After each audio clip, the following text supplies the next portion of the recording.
वचन, सत्य वचन, अमर वचन, जीवित वचन, दिव्य वचन, सत्य वचन, अमर वचन, जीवित वचन। साई दा बामा बनी दा बामा बगरे सा निरे सा निरे सा निरे सा निरे सा। दिव्य वचन, सत्य वचन, अमर वचन, जीवित वचन, दिव्य वचन,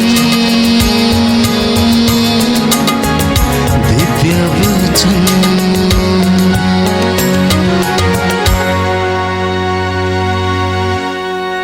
प्रभु यीशु के पावन और सामर्थी नाम पर मैं आप सभी का अभिवादन करता हूं। प्रियजनों, यदि हम अपने आसपास समाज में, दुनिया में नज़र दौड़ाकर देखें तो हम में से कई लोग बीमार हैं। कुछ शारीरिक रूप से बीमार हैं, तो कुछ मानसिक रूप से बीमार हैं, तो कुछ अन्य आध्यात्मिक रूप से बीमार हैं। और ये बीमारी हमारे शरीर को, हमारे मन को कभी ना कभी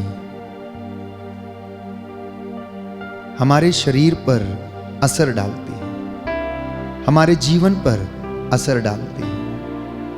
कई लोग बीमार हैं तो वे अपने अतीत को भुला नहीं पाते, इसलिए उन बातों को सोच सोचकर वे बीमार हो जाते हैं। वो अतीत के गुलाम बन जाते हैं।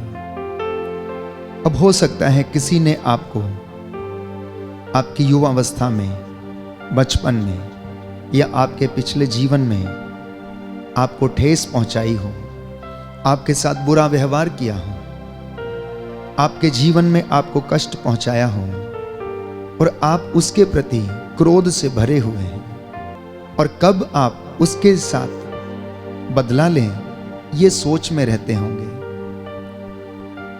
परंतु हम ये नहीं समझते हैं कि हमारी ये सोच, हमारी ये भावना उस व्यक्ति को कष्ट नहीं पहुंचाती है, परंतु ये हमारे शरीर पर बुरा असर डालती है, हमारे मन पर, हमारी आत्मा पर बुरा असर डालती है। हम जानते हैं कि क्रोध मन को खा जाता है, चिंता आयु के दिन कम करती है, और प्रियजनों, ईर्ष्या हमारी आत्मा को नष्ट कर देती है। लेकिन प्रभु पर श्रद्धा, प्रभु पर विश्वास, ये हमें जीवन में आशीष दिलाते हैं। तो प्रभु ने आज वचन दिया है कि तुम अपना पुराना अतीत भुलाकर वर्तमान में जियो।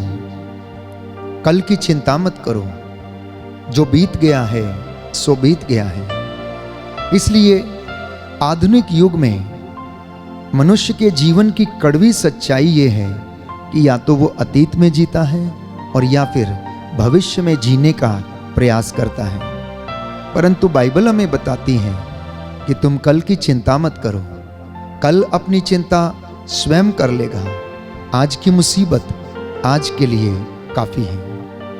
तो हम वर्तमान में नहीं जी पाते हैं, इसलिए कई बार हम लोग अस्वस्थ रहते हैं, बीमार रहते हैं। लेकिन प्रभु का वचन हमें यह बताता है, प्रकाशना ग्रंथ अध्याय 21 पद संख्या 5, कि मैं वो प्रभु हूं जो सब कुछ नया बना देता हूं। मैं वो प्रभु हूं जो अपने जीवन को समर्पित करता हूं। मैं वो प्रभु हूं जिसने तुम सब लोगों के लिए प्रायश्चित किया है। और मैं वो प्रभु हूं जो सब कुछ नया बनाता हूं। उत्पत्ति ग्रंथ में हम पढ़ते हैं कि परमेश्वर ने सुंदर सृष्टि को बनाया और उससे भी ज्यादा अधिक सुंदर मनुष्य को बनाया। उसने देखा कि जो उसने बनाया था वो अच्छा है। उसके बाद उसने मनुष्य को मिट्टी लेकर गढ़ा, उसके नथनों में प्राणवायु फूंक दी और उसे वचन कहता है अपने जैसा अपने प्रतिरूप में बनाया। लेकिन हुआ क्या? परमेश्वर तो सब कुछ अच्छा बनाता है, लेकिन मनुष्य ने इस सृष्टि को विकृत कर दिया। इस सृष्टि को उसने बर्बाद कर दिया और अनेक बार अपनी गलतियों की वजह से उसने सृष्टि को नुकसान पहुंचाया। तो मनुष्य का स्वभाव अधिकांशतः चीजों को विकृत करने का है, चीजों को बिगाड़ देने का है। लेकिन परमेश्वर का स्वभाव सब कुछ नया कर देने का है। वो तो परमपिता ईश्वर है जो पूरे संसार की, पूरे ब्रह्मांड की, पृथ्वी की, उसके हर पेड़ पौधे जीव जंतुओं की देखभाल करता है। उसकी मर्जी के बिना एक भी चिड़िया आसमान से नीचे नहीं गिरती है। वो उनको भी खिलाता है। ना तो वे काटती हैं और ना वे लुनती हैं, ना वे बोती हैं, लेकिन फिर भी स्वर्गीय पिता ईश्वर उनका भरण पोषण करता है। परंतु इंसान जिसके अधिकार में परमेश्वर ने सब कुछ दिया है, अपनी फितरत से बाज नहीं आता है।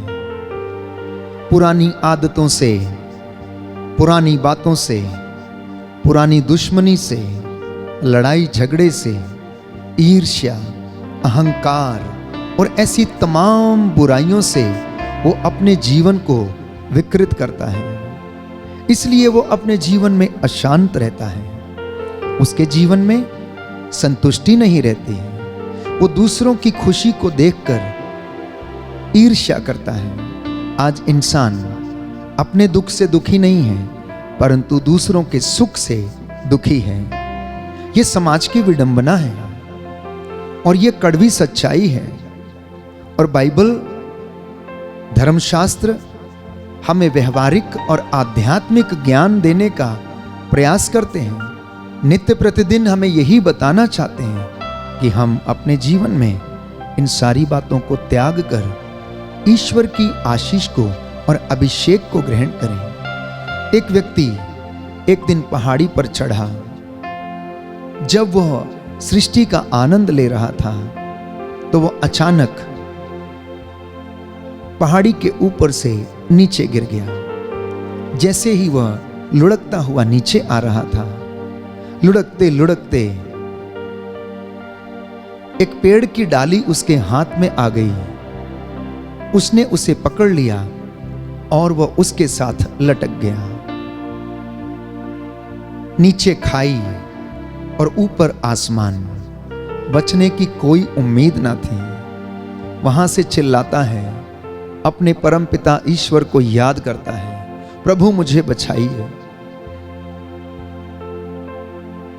प्रभु उससे कहता है, मैं जैसा कहूंगा क्या तुम वैसा करने को तैयार हो? उसने कहा, जी हां प्रभु, मैं करने को तैयार हूं। तो ईश्वर ने उससे कहा, तुम डाली छोड़ दो और मैं तुम्हें संभाल लूंगा। वो कहने लगा, मैं ऐसा नहीं कर सकता हूं। अगर आप मुझे बचाना चाहते हैं तो मुझे डाली के साथ बचाइएगा। हमारे जीवन में भी कई बार ऐसे मोड़ आते हैं। हम अपने भाई से ईर्ष्या करना बंद नहीं करते हैं, उनसे दुश्मनी छोड़ते नहीं हैं, उन्हें क्षमा नहीं कर पाते हैं और हम प्रभु से कहते हैं कि प्रभु हमें आशीष मिल जाए, हमें ये वरदान मिल जाए, हमारे जीवन में ये उन्नति आ जाए, मेरे बच्चे उन्नति करें। कैसे हो सकता है? दोनों बातें कैसे हो सकती हैं? यह व्यक्ति डाली को छोड़ना नहीं चाहता, वैसे ही हम अपने अतीत की उन बातों को भुलाना नहीं चाहते जिनकी वजह से हमारे जीवन में बंधन है, जिनकी वजह से हमारे जीवन में बहुत सारी बाधाएं हैं। तो आज परमेश्वर आपको बुलाता है और यही कहता है कि देखो, तुम सब कुछ भुलाकर तुम मेरे पास चले आओ और मैं तुम पर दया करूंगा, मैं तुम्हारा अभिषेक करूंगा, मैं तुम्हें मसा प्रदान करूंगा। क्या आपने कभी इस अभिषेक के सामर्थ्य को पहचाना? मैं समझता हूं कि बहुत सारे लोगों ने इस अभिषेक के सामर्थ्य को नहीं पहचाना है। Sometimes you do not know the power of anointing in your life. You don't understand what is the power of anointing in the life of believer. जिस दिन आप ये समझ जाएंगे कि इस अभिषेक का जो सामर्थ्य है वो कितना महान है, तो रोज आप इस अभिषेक के लिए तरसेंगे। इसलिए प्रभु ये कहता है, देखो मैं एक नए आकाश और नई पृथ्वी की सृष्टि करूंगा, उसमें आनंद और उल्लास होगा, उसमें आनंद और उल्लास होगा। यशाया नबी का ग्रंथ अध्याय 65 पद संख्या 17 और 18 वचन हमें बताता है कि परमेश्वर ये कहता है कि मैं एक नए आकाश और नई पृथ्वी की सृष्टि करूंगा, उसमें आनंद होगा, उल्लास होगा।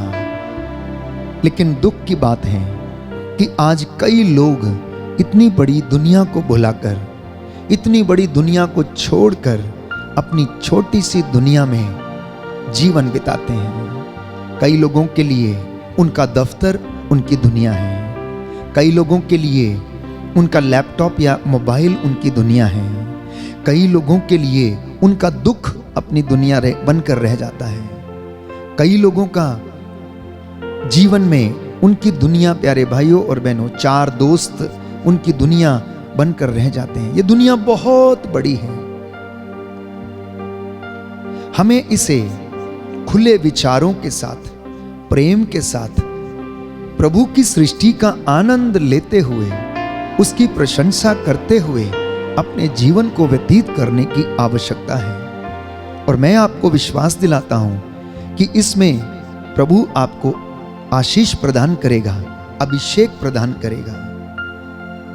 कई लोगों ने अपने जीवन में अपने दुखों को अपनी दुनिया बना लिया। वो दिन भर यही रोते रहते, हाय मेरा दुख, हाय मेरा दुख, हाय मेरा दुख।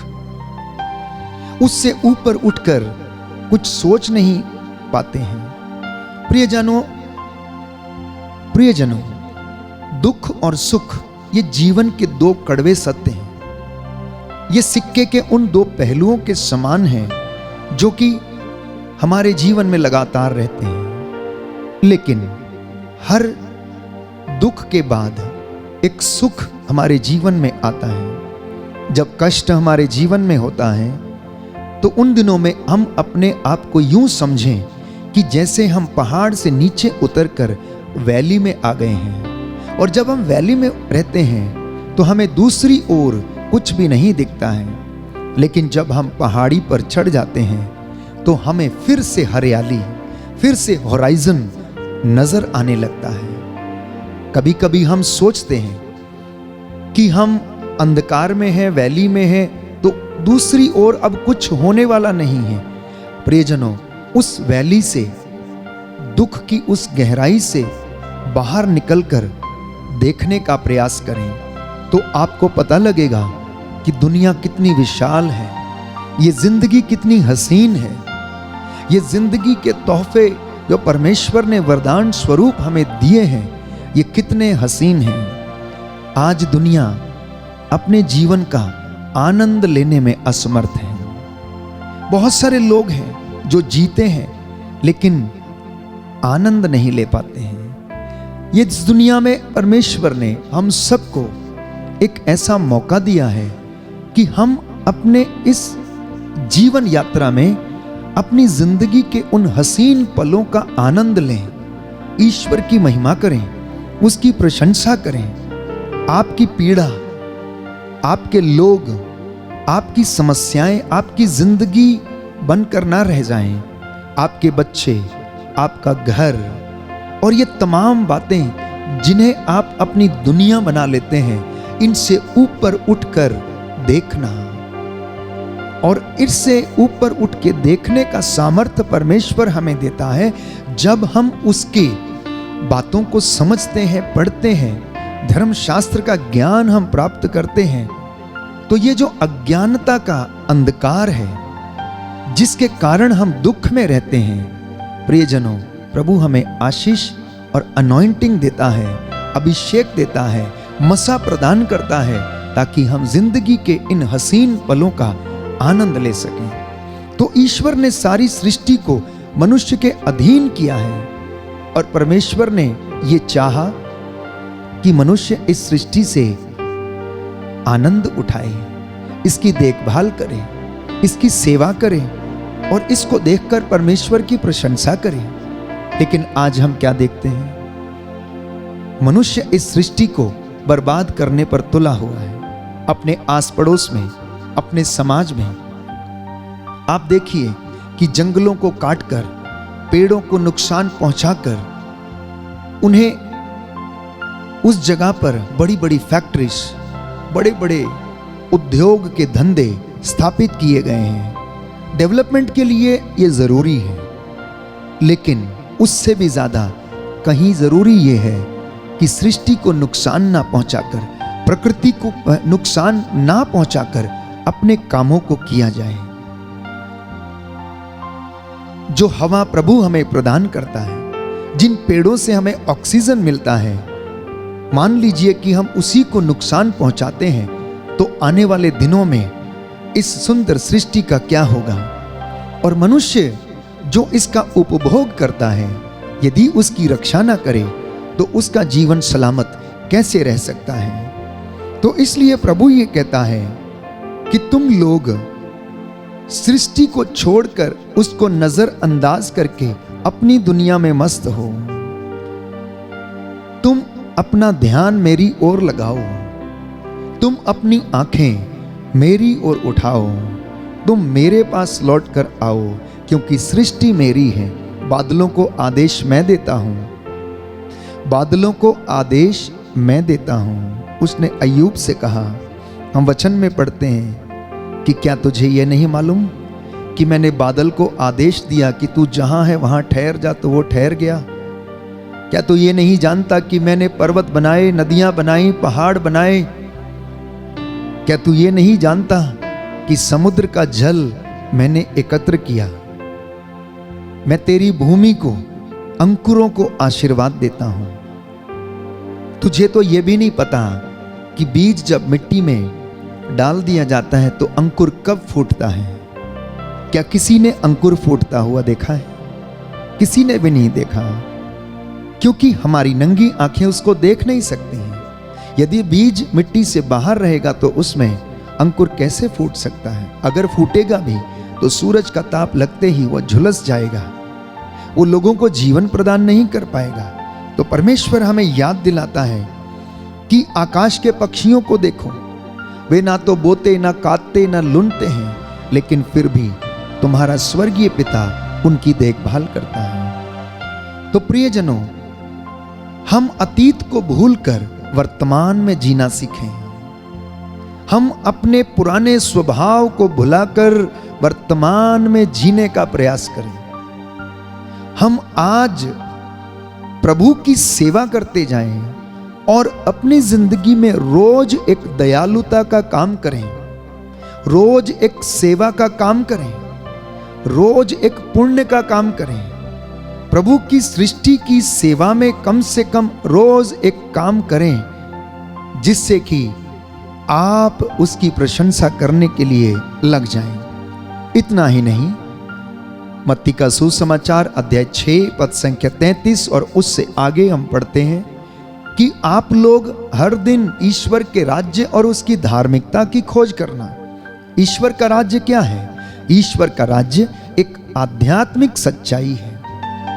ईश्वर का राज्य एक आध्यात्मिक सच्चाई है, और वो ईश्वर का राज्य हमारे बीच में है। वो ईश्वर का राज्य स्वयं प्रभु यीशु मसीह था, जिसने कि ईश्वर के राज्य में, उसके दरबार में होने वाली हर एक बात को इस पृथ्वी पर उसने प्रकट किया। उसने कहा, पिता पवित्र है, तुम भी पवित्र बनो। उसने कहा, अपने अपराधियों को क्षमा कर दो, दोष ना लगाओ, तुम पर भी ना लगाया जाए। तुम क्षमा करो तो तुम्हें भी क्षमा मिल जाएगी। प्रिय भाइयों और बहनों, प्रभु यीशु मसीह अपनी सेवकाई के दौरान अपने शिष्यों को, सारी मानव जाति को ये शिक्षा देते हुए आए और पिता ने उसके लिए इसे महान पुरस्कार प्रदान किया। इसलिए प्रभु यशायाह नबी के ग्रंथ अध्याय 43 पद संख्या 18 और 19 में कहता है कि अगर हम चाहते हैं कि हमारी दुनिया बड़ी बने तो प्रभु ये कहता है पिछली बातों को भुलाओ, पुराने स्वभाव को त्यागो। अब एक जो बीज आप मिट्टी में बोते हैं उसमें उसका छिलका सबसे पहले फटता है और वो छिलका उससे अलग हो जाता है। वो बीज अपने आप को क्या करता है? मारता है, आत्मत्याग करता है और कुछ दिनों के बाद उस बीज का अस्तित्व खत्म हो जाता है और खाली पौधा रह जाता है। एक बीज जब अंकुर देता है तो वो अनेक बीजों को जन्म देता है। उस एक पौधे में अनेक फल लगते हैं, अनेक बीज उसमें से निकलते हैं। वैसे ही मेरा और आपका जीवन है। अगर हम परमेश्वर के वचन के अनुसार अपना जीवन व्यतीत करते हैं, आध्यात्मिकता में रहते हैं, हम आत्म त्याग करते हैं, तो ऐसे ही मेरे और आपके जीवन से बहुत सारे लोगों को चंगाई और आशीष मिलती है। अगर आप सेवा के काम करते हैं, लोगों की सेवा में रहते हैं, लोगों के लिए प्रार्थना करते हैं, लोगों के लिए आशीष का कारण बनते हैं और लोग आपके द्वारा, आपकी मध्यस्थता से अगर अच्छे होते हैं तो यही आशीष उन अच्छे हुए लोगों के द्वारा बहुत सारे लोगों को मिलती हैं। तो इसलिए प्रभु ये कहता है पुरानी बातों को भुलाना, पुराने स्वभाव को छोड़ना। यदि कोई चोरी करता है तो चोरी करना छोड़ दे, यदि कोई नशा करता है तो नशा करना छोड़ दे, यदि कोई ड्रग्स लेता है तो ड्रग्स लेना छोड़ दे, यदि कोई गलत रिश्तों में है तो उन गलत रिश्तों को छोड़ दे। और मैं आपसे बताता हूं कि आप अपने जीवन में शांति, संतुष्टि और प्रेम का अनुभव करेंगे। अनेक बार लोगों के जीवन में जब ये सब बुराइयां व्याप्त हैं, जब उनके जीवन में ये सब बुराइयां हैं, तो वे विचलित रहते हैं। उनका जीवन प्यारे भाइयों और बहनों विचलित रहता है, उनका मन विचलित रहता है और वो ईश्वर की आशीष से वंचित रहते हैं।